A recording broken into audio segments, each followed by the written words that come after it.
में सुमा आप अक्सर बात करती है ना कि मेरे पास ऑप्शन ही ये बचती है, जब भी मुझे कोई स्ट्रेसर होता है, अब वो बोरियत हो या कोई कॉन्फ्लिक्ट हो, तो आपको लगता है कि एंड मेरा ये इसके ऊपर ही होता है। तो प्रोएक्टिविटी बेसिकली आपको हेल्प करेगी कि आप पहले से इसकी तो जिम्मेदारी मत लेना कि कुछ भी होगा तो फिर मुझे एट दी एंड जाना इस तरफ ही है। अगर आप सही स्टेप ले रहे हैं तो ही हेल्प होगी। और वो ज़रा मतलब इससे न्यूरोप्लास्टिसिटी का कॉन्सेप्ट कि अगर उसकी जगह कुछ और हेल्दी कर रहे हैं आप तो फिर वो आहिस्ता आहिस्ता वीकन होंगी। लेकिन अगर आप उसको सप्रेस कर रहे हैं, अगर आप उन सप्रेस तब होगा अगर आप कोई अल्टरनेटिव नहीं कर रहे हैं, तो आप कह रहे हो कि अच्छा आज नहीं मुझे करना, मैं बड़ा जब्त किया है और दोस्त भी बेशक मेरे सामने सिगरेट पी रहे हैं, तो वो राइट डायरेक्शन नहीं होगी। अगर आप रात को दवाई लेते ही 1 बजे हैं या 12 बजे हैं या 11 बजे, आई एम हाइपोथेटिकली का बात कर रही हूँ कि अगर आप दवाई लेट लेते हैं और सो जाकर 1, 2, 12 से ऊपर रहे हैं, तो आई एम टेलिंग यू कुछ भी वॉक भी करते रहें, सब कुछ करते रहें, मसला हो जाएगा। I am telling you confidently, this is the first indicator जहाँ पर रिकवरी प्रॉब्लम में आना शुरू होती है कि जब आप अपनी नींद को कंप्रोमाइज़ करते हैं। कॉम्प्रोमाइज नहीं होती, हम अगर 2 बजे सोते हैं तो हम उठते 12 बजे। नहीं नींद नींद रात की होती है 8 घंटे की। ये जो सारी चीज़ें होती हैं ना, ये इसको हम कहते हैं सेल्फ फुलफिलिंग प्रोफेसीज कि खुद को जी मैं 12 एक पेशेंट ना भी आम लोग भी इस तरह से कहते हैं कि जी सुबह 6 बजे सोते हैं तो 3-4 बजे उठते हैं। हाँ, होता है, सही है। ठीक, अच्छा ये फ़ायदेमंद क्यों नहीं है? दिन की नींद, साइंटिफिक बात ये है कि जो रात की नींद होती है ना, वो दिन की नींद कॉम्पनसेट नहीं कर सकती है।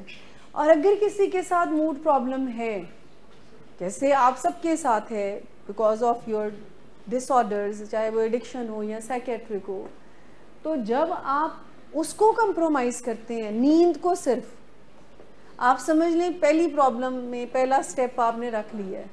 अब आप ख़ुद को भी जस्टिफाई करें और फैमिली को भी करवा दें। जैसे भी आपने कितनी खूबसूरत जस्टिफिकेशन दी कि नींद मैं पूरी लेता हूँ, 2-2:30 बजे सोकर 12 बजे उठता हूँ, ठीक। सो ये राइट वे नहीं है। बात ये है कि आप फंक्शनल हैं पूरे दिन में। लेकिन अभी मैं अगर किसी से कैटेगोरिकली पूछना शुरू कर दूँ ना कि नींद जल्दी सोने में प्रॉब्लम क्या है, आपको पता है हर किसी के पास शानदार रीज़न होएंगी। ये खामोशी से वापसी का रास्ता है। अब कोई स्किज़ोफ्रेनिया का पेशेंट हो, चाहे कोई एडिक्शन का पेशेंट हो, और अगर किसी के साथ एडिक्शन नहीं है, we are talking about the normal people, तो जहन दिमाग ख़राब करने वाला पहला स्टेप है। अगर आप अपनी नींद को कंप्रोमाइज़ करते हैं तो आप समझ लें कि on the track of insanity है। इससे बड़ा मैं सख्त लफ्ज़ नहीं बोल सकती। अब जैसे यहाँ पर हमारे मिस सबा यहाँ पर हैं, इनकी भी नींद सबसे पहले कंप्रोमाइज़ होती है। नींद ख़राब होती है तो स्टेप आता है वार्निंग साइन का, क्योंकि नींद ख़राब होने से फॉर श्योर आपकी एंजाइटी लेवल्स जो हैं वो बढ़ेंगे। और एंजाइटी को मैनेज करने के लिए आपके पास टूल किट में क्या था? सिगरेट की क्रेविंग्स इसीलिए बढ़ रही है ना कि एंजाइटी लेवल आपके बढ़ रहे हैं। सो ये जो नई रिप्लेसमेंट आप अपने आप को दे रहे हैं ना एक हेल्दी लाइफस्टाइल की, ये है न्यूरोप्लास्टिसिटी। ये नए न्यूरल पाथवे हैं कि टाइम पे सोना है, मैंने टाइम पे उठना है, वॉक एंड एक्सरसाइज, शेयर करना है अगर मुझे कोई ऐसी स्ट्रेस फील हो रही है। कुछ रूल्स हैं आपकी रिकवरी के, वॉक एंड एक्सरसाइज है। नींद को कंप्रोमाइज़, और जिन लोगों के साथ बाइपोलर के इश्यूज होते हैं ना, उनको सोना पसंद ही नहीं होता। ये मैं आपको कह रहा था कि सोते हुए डिप्रेशन, वेस्ट ऑफ टाइम लगता है। का टिपिकल साइन है कि उनको सोना पसंद नहीं होगा, उनको लगेगा कि सोना इज वेस्टिंग ऑफ टाइम, ये टाइम वेस्ट है जो मैं सो के। ड्रग्स, आपकी स्टिमुलेंट ड्रग्स काफ़ी ज़्यादा आपके ब्रेन का बेड़ा वर्क कर रही होती हैं, वो काफ़ी आपके स्लीपिंग पैटर्न्स को, रूटीन्स को ख़राब कर रही होती हैं। लेकिन ये जो रूटीन आपको कही जाती है ना डेवलप करने के लिए, आप देखिए हमारी तरफ से सबसे ज़्यादा एम्फेसिस इस बात पर ही होता है कि मेक ए रूटीन, एक स्केड्यूल बनाएं जिसमें सोने जागने के, खाने पीने के मामलात, और उसके बावजूद यू मे हैव सम उदास नाराज़ फीलिंग्स, उसके लिए फिर हम कहते हैं कि पहले ग्रेसफुली एक्सेप्ट करेंगे ये हैं। सबसे बड़ा चैलेंज बोर्डम का आता है, पेशेंट्स को बोरियत होती है।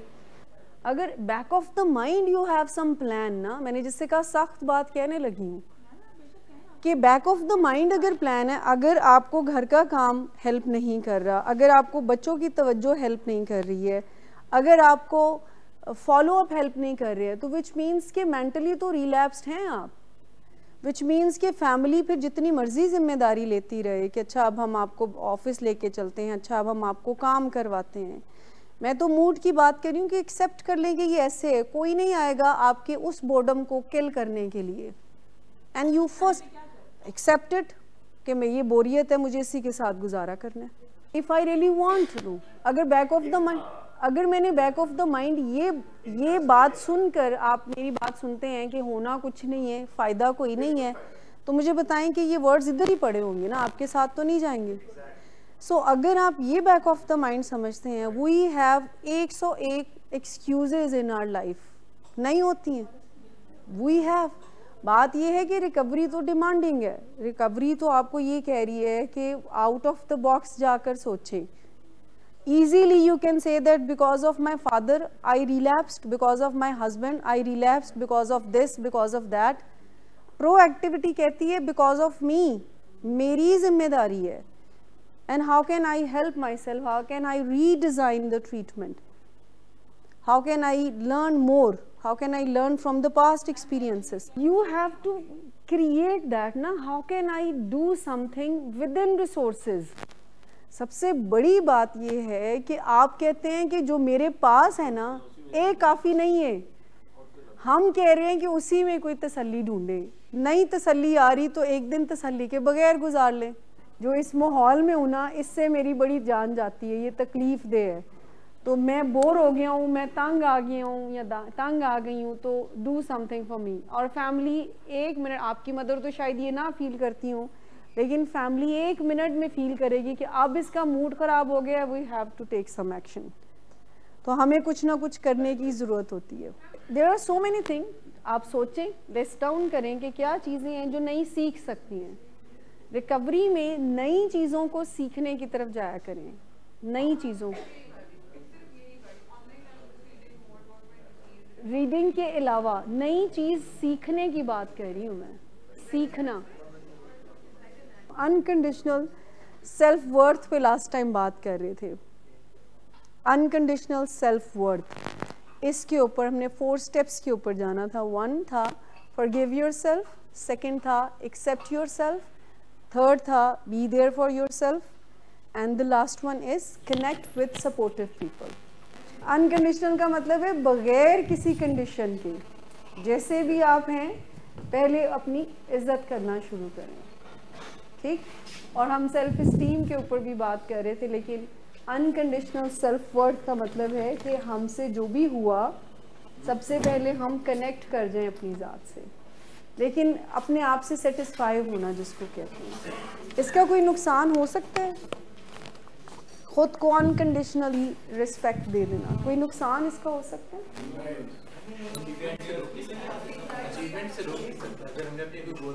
वैलिड पॉइंट है, वो कह रहे हैं अचीवमेंट से रोक देगा। अगर हम खुद से मुतमईन हो जाते हैं और अपनी इज्जत करना शुरू कर देते हैं, तो हम मोटिवेटेड नहीं फील करेंगे अचीव करने के लिए।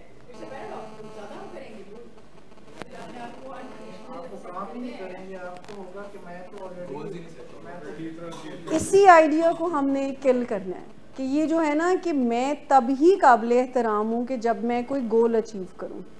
And I agree with doctor साहिबा कि अगर आप खुद को एक्सेप्ट अपने अनकंडीशनली करते हैं, देन यू विल बिकम कि अच्छा अब मैं और क्या कर सकती हूँ। एक समटाइम कहते हैं कि खुद को रिस्पेक्ट देने का मुराद ये भी है कि वी आर एरोगेंट, कि आपने जो भी किया है, जो भी कर रहे हैं, सबसे पहले खुद को रिस्पेक्ट देना शुरू कर लें। अनकंडीशनल सेल्फ रिस्पेक्ट का मतलब ये है, सेल्फ वर्थ का मतलब ये है कि ऑलरेडी यू आर यूनिक। अपने टास्क की कंडीशंस पर, अपनी अचीवमेंट्स या गोल्स की कंडीशन के ऊपर अटैच मत करें अपनी।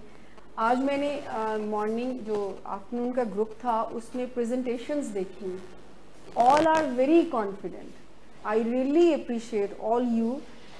कंटेंट जो मर्जी था, मतलब एक गुड प्रेजेंटर की तरह बारी बारी सब आ रहे थे। शाम साहब ने बहुत अच्छा प्रेजेंट किया, सालिक साहब, मतलब इनका मुझे याद है, अरसलान साहब ने, ये 3 प्रेजेंटेशंस मैंने देखी, बड़े कॉन्फिडेंस से आकर दे नो दैट कि how can we use the stage, मैंने बिल्कुल भी फंबल नहीं किए, बिल्कुल थोड़ा वो नहीं हुए, ज़रा एंजाइटी नहीं हुई। तो already you are confident, but what about the worth? ये कॉन्फिडेंस किस चीज़ ने दिया था आपको? नॉलेज ने। आपको पता था कि मैंने प्रेजेंट क्या करना है, आपको ये पता था कि मैंने जाकर बात क्या करनी है। जब आप प्रिपेयर होकर गए तो आपको पता था कि मैंने क्या बात करनी है, और इसने आपको कॉन्फिडेंस दे दिया। ठीक। और सेल्फ वर्थ का मतलब ये है कि आप पहले, नॉलेज तो हमें कॉन्फिडेंस देते हैं ना, पहले हम अपने आप को ज़रा काबिल एहतराम समझेंगे तो आगे इस स्टेप की तरफ जाएंगे।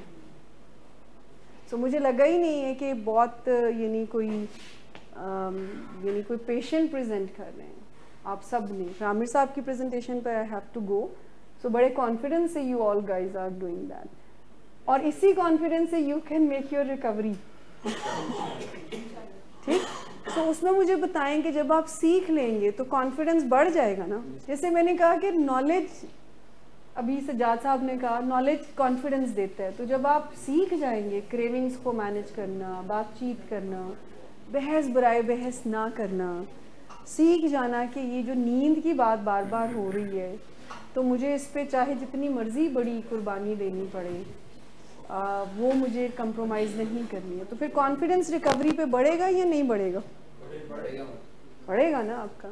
लेकिन मैं अभी सेल्फ वर्थ की बात आपसे कर रही हूँ। आप जैसे भी हैं, आपने ड्रग्स की, आपने चीज़ें ठीक नहीं की, पहले आपको ग्रेसफुली एक्सेप्ट करना होगा अपनी ज़ात को।